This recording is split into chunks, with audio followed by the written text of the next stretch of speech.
Tron Ares comes out next week, and after watching the trailer several times, I just have a hard time believing that this movie is going to be better than its predecessor, Tron Legacy. It has been a while since I watched Tron Legacy, so I decided to watch it with fresh eyes to see if my gut feeling was true. This also was the first time my oldest boys had seen the film, so we got our discs ready, revved up our light cycles, and prepared to explore the grid. And the conclusion?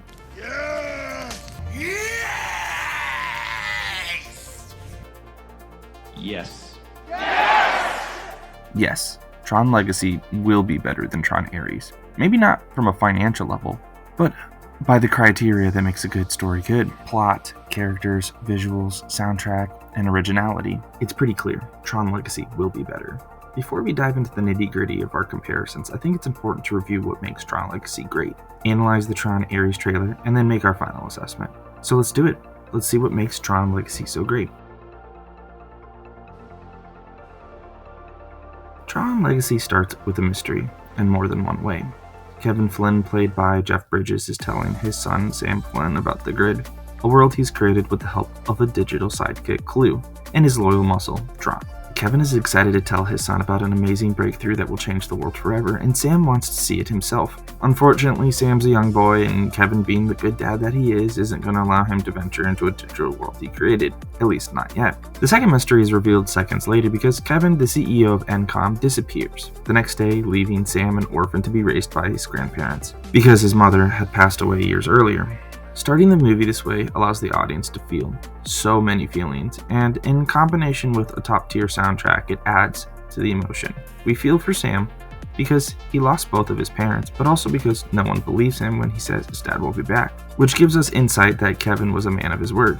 We feel the anger and the rebellious streak that Sam is heading down when he avoids the police in the next scene and decides to pull his annual prank on Encom, a company that he owns most of the shares for, because of his father. I'll be honest, I don't think the breaking in and hacking scene makes that much sense logically, but what it lacks pays off later in our understanding of Sam and his motivations. Sam is bold, he's a risk taker, but he's also for justice and to continue his father's legacy that the Encom board members lost when Kevin disappeared. Look, Sam jumps off the roof of a building. Again, it might not make perfect sense because it doesn't, but it gives us a character we can root for. A character that can learn to change. Sam is arrested, not surprisingly.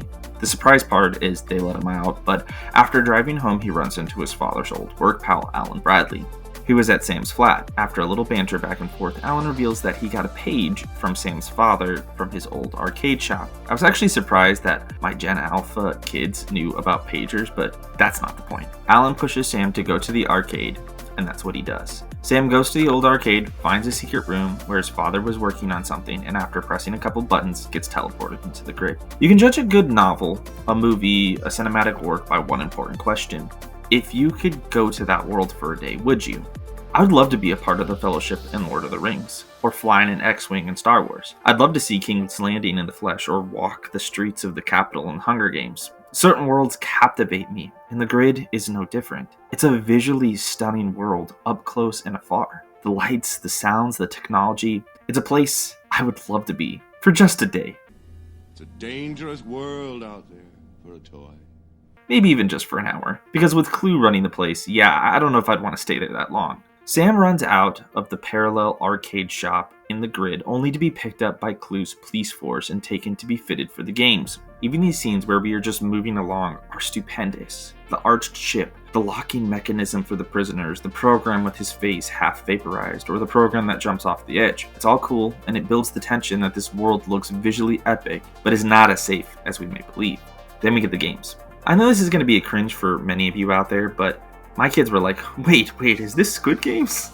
At first I shook my head, but then I was like, you know what? They are fighting to the death. The games aren't the most amazing fight sequences you'll ever see, but it's the spectacle that I just find so fascinating. The way the cells mold and morph to create the different arenas, the fans cheering and booing, the way the programs dissolve into nothing, and then the incoming of Clue. Now we don't know it's Clue, but his ship. Oh, I just love his ship. And maybe it's because it looks like a battle cruiser from StarCraft. It's just so cool. Also, the way he just observes the fighting is quite villainous. Sam is able to defeat his first two opponents in a very unfashionable way, but then has to face the fan favorite, Rinzler, who in his intro splits his program disc into 2 separate full discs. Sam holds his best against the foe, but ultimately Rinzler overpowers him, injuring him to the point of drawing blood. It's crazy that in the last 15 years, since this movie has come out, that we've lacked characters that are neither the smartest nor the strongest characters in their own film. I'm glad Sam struggles. Sure, there really isn't any moment that I think he's going to die, but I like that everything doesn't come easy, or that his character just waltz in and dominates without breaking a sweat. Sorry. No pain, no gain. There's tension, and we wonder how Sam will overcome this unique situation he's in. This can also be seen in the light cycle scene. Rinzler takes Sam to his leader Clue, but as the viewer, we don't know that yet. When Clue first takes off the mask, we are puzzled, but hooked to know if this is really Kevin Flynn, or how he looks so young. The conversation plays out perfectly, and Sam slowly starts to realize, through Clue's demeanor and speech, that he is not his father, that something nefarious is happening here. Then Clue reveals, in fact, that he is not his father. We're on the edge of our seats wondering what's going to play out next. The dialogue isn't perfect in the movie, but I forget how strong and powerful scenes can be with well-timed dialogue, mystery, and characters that you actually care about. Tron Legacy isn't perfect though, and I think it shows in the light cycle scene. Don't get me wrong, the visuals of the light cycle are phenomenal. The layers in the arena, the lighting, the strategy, the deaths, all of it work amazingly. But logically, what was the purpose of the light cycle? What was Clue trying to accomplish by killing Sam? Would killing Sam really draw out Kevin Flynn? After all, Clue knows that he needs his disc to go through the portal and enter the real world. I guess that could be the case, but as we learn later, not even Sam could convince his father to run to the portal. Maybe this was just a part of Clue's programming to eliminate imperfect users. Or maybe Clue was jealous of Sam. Wait! He's mine. I kind of doubt it because jealousy isn't something you can necessarily program, but it would provide an explanation on why Clue had been waiting for a moment to take down Sam. Regardless, the light cycle happens, Clue and Sam engage in a one-on-one showdown, but are interrupted by Cora, Kevin's friend, assistant, and key to the future. Cora rescues Sam and brings him back to Kevin's home for the first real emotional moment in the movie, father and son reuniting. The first time rewatching this moment between Sam and Kevin, I was left disappointed. The connection wasn't as smooth as I remembered it. I tried to think how I would react if I hadn't seen my son in over 20 years. But the second time I watched it, there were so many small details I missed. Kevin slowly approaches his son, eyeing his whole figure because Sam is no longer a boy but a man. And then, when he sees Sam's tearful response, he embraces him. But while all of this is going on, I miss the terror in Kevin's eyes.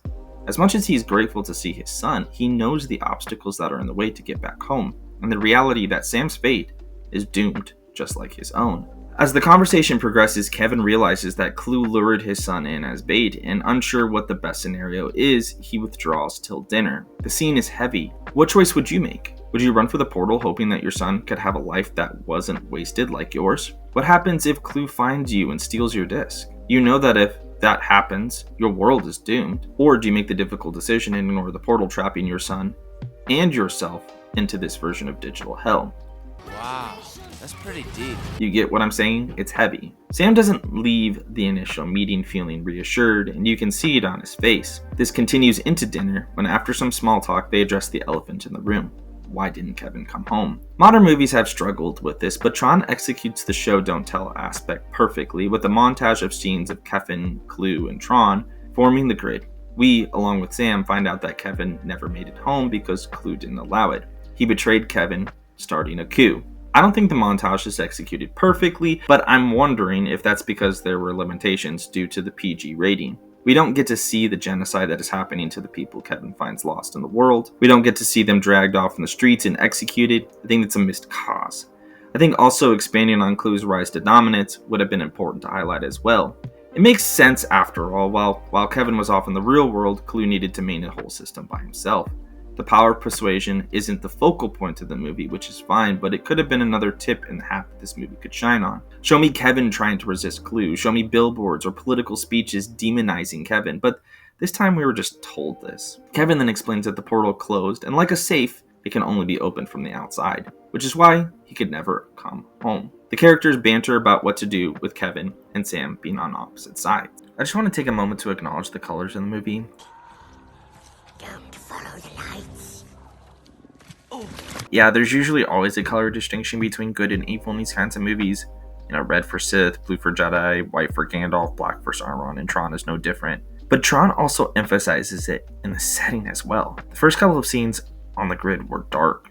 The arena was dark, the light cycle was dark, contrasting that to Kevin's home, which is illuminated by bright light everywhere. Kevin takes on the bringer of light persona, and it shows in his outfit by wearing completely white. This is different from his outfit from when he left the grid, which was all black. In the wilderness, he learned to take a selfless approach, pursuing the good of others over his own selfish ambition. Not only does Kevin appear to programs as a mysterious messiah, but a creator figure like deity. This isn't a surprise because the actors and writers were also influenced by Christian and Buddhist themes. Olivia Wilde even modeled the character of Korra after Catholic figure Joan of Arc. Okay, back to the story. Sam decides to go against his dad's wishes and goes back to the grid. He figures if he can get out, he can help his father by deleting Clue's code. Korra informs him of a person who possibly could help, so Sam decides to go to the club, the end of the line. At this point, this is where I personally believe the story kind of goes off the rail a little bit. This is an honest review after all. I may love the movie, but there's always room for improvement. Sam is able to sneak back into the grid, something that just doesn't seem like it would actually happen with Clue. Clue would be monitoring closely the exterior of the grid for something like this, but maybe the perimeter is just too big. Sam is eventually helped by one of the sirens who changed his outfit in the beginning of the movie and takes him to the club. I haven't said it yet, but the soundtrack in this movie is absolutely fire. Music makes the movie epic. Going into the elevator, rising up to the end of the line club, and the club music are stellar. I didn't know this until I started working on this video, but the soundtrack in this movie was arranged by Daft Punk. I'm not a huge Daft Punk fan, but that's really cool, and they did a hell of a job. Sam enters the club and we're introduced to Castor. Don't get used to him because he's not around for long. This is one scene I just could have lived without. I understand the purpose of it. It gives the opportunity for Kevin to lose his disc to Clue's minions, but it's kind of lame. The conversation is kind of dull, the fight sequences are just meh, but the outcome, that's what I enjoyed. Kevin ends up saving the day, but it's not without consequences. Kevin loses his disc, all three of them nearly die when the elevator crashes to the ground, and Korra loses her arm. Sam profusely apologizes knowing that he messed up, and Kevin, unsure what to do, shows both rage and clarity. The rage is the typical rage a father gives to a son when he messes up, but the clarity comes because Kevin is grateful just to be by his son. We know this because Sam offers to go back up to the club, but Kevin insists that they need to stay together. Maybe it's because now I'm a father watching this movie, but the dynamics between Kevin and Sam are perfect. Kevin shows great regret for getting stuck in the grid, and we know this because he says it. He would give it all up just to be with his son for one more day. Sam, who had anger in the beginning of the movie that his dad disappeared or left him, doesn't feel that anymore, but just awe for his dad's creation. Sam is grateful that his father is alive and is adamant that the two of them will walk out of this together. It is also during these conversations that we learn that Korra is not a program created by Kevin, but an ISO, the miracle that Kevin was talking about that would change humanity forever in medicine, technology, travel, and more. Korra is the last surviving ISO, which is why Kevin has been protecting her for so long. There's a cool scene where Kevin goes into her code to repair her arm, which gives a glimpse of what this could possibly look like in the real world. While this is happening, Clue visits Castor, Zeus, to collect Kevin's disc. I told you Castor wouldn't be around for long because after betraying Sam, Castor gives the disc to Clue only for Clue to return the favor and blow up the club with Castor in it. This scene does give us a clue. Oh wow, that was a bad pun. Monster! You monster! Did you see the news? That Clue has been planning something big, and his attention to maintaining the grid will be non-existent after he accomplishes what he is setting out to do. The heroes find this out when they stumble upon a giant station that wasn't supposed to be there, and find the vessel that they were traveling on was actually holding reprogrammed programs for Clue's army. The group tries to sneak off, but they realize Rensselaer is hunting them. Korra decides to sacrifice herself, and Kevin and Sam figure out how to rescue her and retrieve the disc. I again don't think these scenes play out perfectly, but visually they are on par with the rest of the movie. What we realize later is that this station is actually a ship that seems like it has hundreds of thousands, if not millions of soldiers. When Clue gets up to make his speech, you feel the weight of what happens if the heroes don't prevail. This is an army not bound by human limitations. An army that if defeated can resurrect and attack again and again. The stakes are great, because if they fail, it will be the end of the world. You can feel this in Kevin and Sam's conversation after Clue's speech.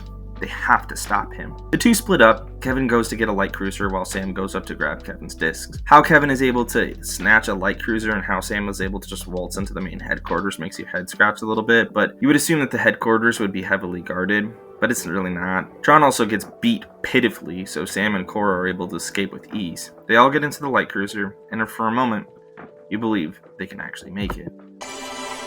I love up a happy ending.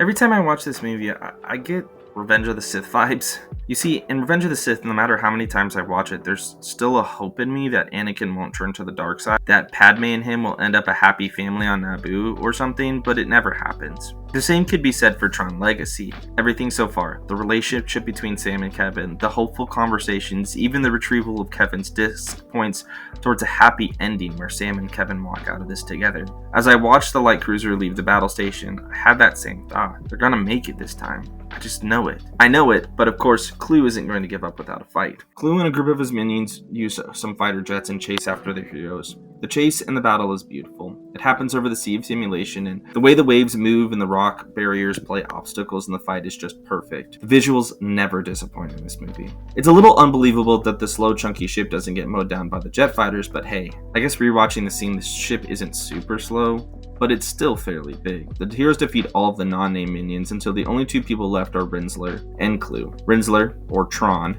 has the shot to take down the heroes, but remembers that he fights for the users, so he backs off, giving Clue the shot. Clue tries to take the heroes down, and it's almost successful when Tron smashes into him. The bad guys are defeated, there's nothing stopping them. Clue was able to steal another fighter jet from Tron as he fell to the sea below and beat the heroes to the portal.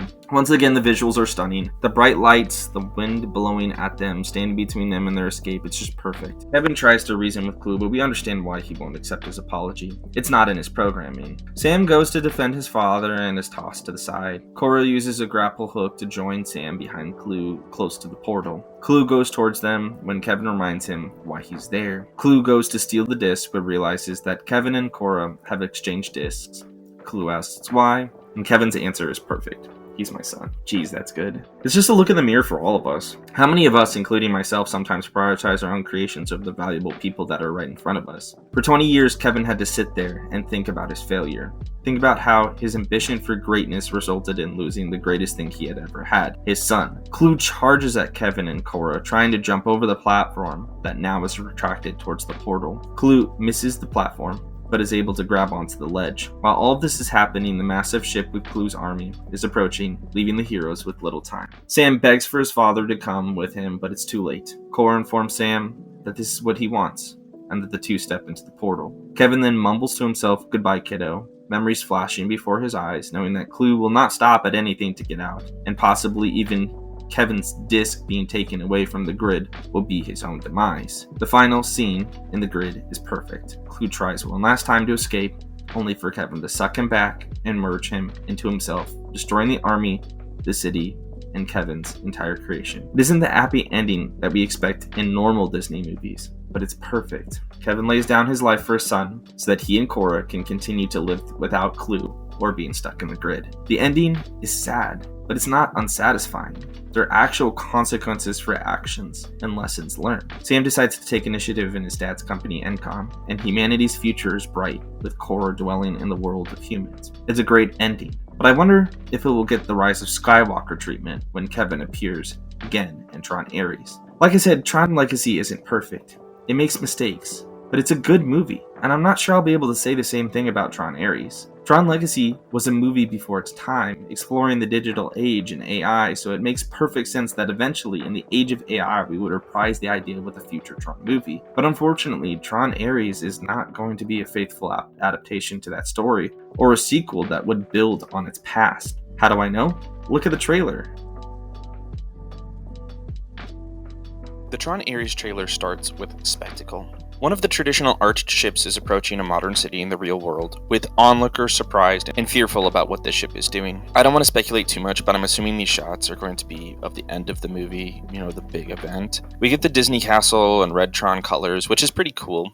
While all of this has been going on, we've been hearing from Evan Peters' character. Evan Peters is a great actor, playing the role of Julian Dillinger. Who is he? And how does he connect with the Tron franchise? Well, I guess he's the grandson of Ed Dillinger Sr. from the first film, The Corrupt CEO. The signature quote in the trailer is, "Since time began, man has gazed at the stars and has wondered, am I alone?" Well, it turns out that we've been looking in the wrong direction, because intelligent life doesn't exist, only it's not out there, it's in here. Based on this information, you would think that Korra from Tron Legacy had no significant meaning after coming out, which doesn't really bode well with me. I just did a basic Google search, which is probably something I should have done before, to find out that Tron 3 is not a sequel but a soft reboot. Ugh, that's dumb. Don't call it Tron 3 if you don't want people to associate with prequels. I guess the other confusing part is, why is Evan Peters the grandson of Ed Dillinger if the prequels didn't exist? Are we just ignoring Tron Legacy? Whatever. In the end, it doesn't matter. What matters is what's actually in the trailer. Evan Peters is talking to a group of military personnel about future military engagements. He introduces them to Ares, a digital soldier that is strong, intelligent, and can be replaced without limitations. A soldier that would change the world forever. Tron Ares has the groundwork of being a great movie. Similar to Jurassic Park, Evan Peters' characters are diving into unknown territory with entities that he has no way to control. Up to this point, I have no real quarrel with the trailer. If the story continued off of this premise, it'd be similar to Clue coming into the real world to get rid of all of its imperfections. How would humanity respond to that kind of threat? Would humanity be able to stop infinite super soldiers? It could have been a cool story where you incorporate Sam Flynn, who had to desperately resurrect his father in some kind of way to combat the invasion. Instead, we get something different, something that worries me. Ares and Athena, played by Jodie Turner-Smith, are showcased throughout the trailer as what we would assume the two main leads. Based on the trailer, it seems that these two will be working together, but at some point Ares becomes more than his programming. There are several shots of Ares becoming more human-like, looking at different human memories. Meh. I'm just not really a fan of this plotline. At some point, Ares will come across Greta Lee's character, Eve Kim, who asks Ares, What are you? I only find the segment cringe. I just don't like it. Even though Kevin was desperate to try to have Clue understand, Clue couldn't because it wasn't in his programming.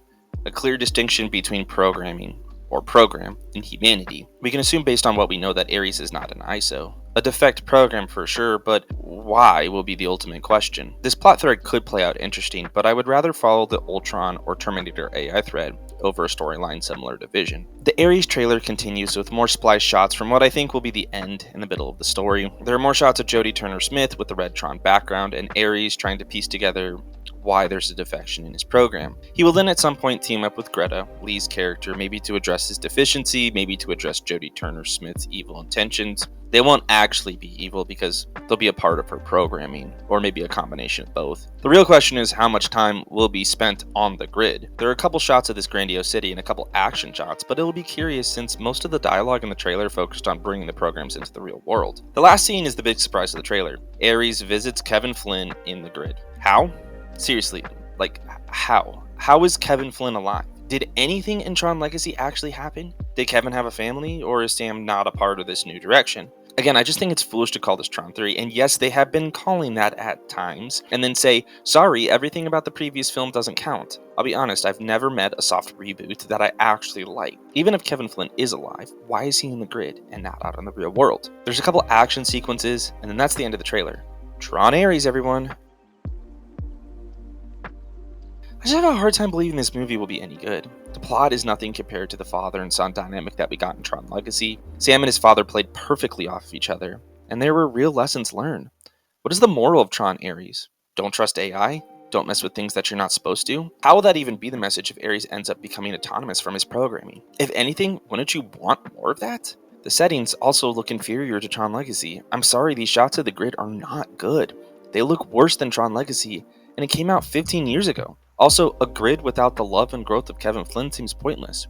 Who exactly made this grid? What is the point of the grid? There's also the issue of messaging. The way this movie is set up, I could easily see making Evan Peters and NCOM the bad guy, you know, an evil corporation with the combination of evil military trying to control the world using evil AI. The programming is not the bad guy, it's just doing its job. It's the evil CEOs in government that are trying to dominate the hard-working lower and middle class. I just know they're going to make Jodie Turner-Smith's character Athena justified in her actions that she takes because this is a common trend we've seen in Disney movies. There's no real evil guys unless it's evil corporations, or she's going to have good intentions, a kind of Thanos reasoning. Humanity is polluting the earth or overpopulating. I will give credit where credit is due. The music sounds okay, but again, this is probably another area where I think Tron Legacy will prevail. I didn't look up who's in charge of Tron Ares' music, but Daft Punk will be a tall hurdle to overcome. Who knows? I may be wrong. I plan on seeing this movie with my oldest son and making a review over it. There may be secrets embedded in the movie that surprise me. Sometimes it's better to have low expectations and be proved wrong. And that's what Tron Ares is going to have to do. Are you excited to see Tron Ares? Do you agree with my review over Tron Legacy? Is there hope for the franchise? I look forward to hearing your thoughts in the comments below. As always, leave a like, a comment, and I'll see you in the next one. Peace out.